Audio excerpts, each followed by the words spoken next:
On a bustling farm nestled in rolling hills, a young shepherd dog named Scout lived among the sheep and other animals.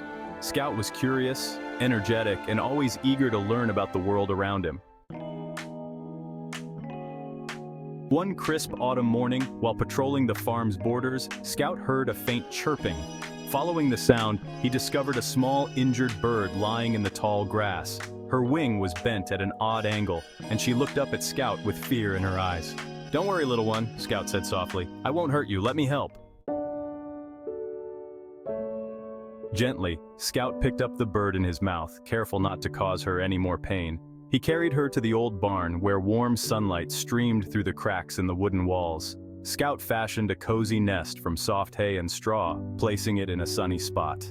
"Thank you, kind dog," the bird chirped weakly. "I'm Arya. I was caught in a storm and crashed into a tree."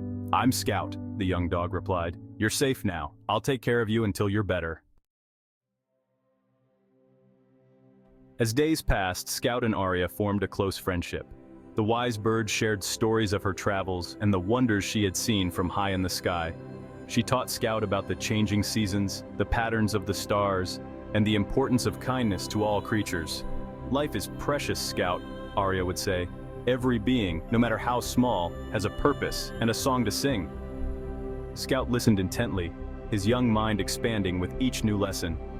He brought Arya fresh water and the juiciest worms he could find, watching with joy as her strength slowly returned.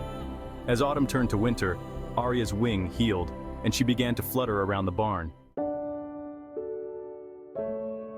Scout felt a mix of happiness and sadness, knowing that soon his friend would leave. One crisp morning, Arya hopped to the barn door. "Scout," she said softly, "it's time for me to go. Spring is coming, and I must find a mate and build a nest of my own." Scout's ears drooped, but he understood. "I'll miss you, Arya. You've taught me so much. And you've shown me the true meaning of friendship," Arya replied. "I'll never forget you, Scout. Perhaps when my chicks are grown, I'll fly by to visit." With a final chirp of goodbye, Arya spread her wings and took flight. Scout watched her soar into the blue sky, his heart full of both joy and sorrow. As the seasons changed, Scout often thought of his feathered friend. He used the lessons she taught him to become a wiser, more compassionate guardian of the farm. And on quiet evenings, he would sit by the old barn, listening to the birds singing in the trees, hoping to hear a familiar melody, the song of a dear friend returning to say hello.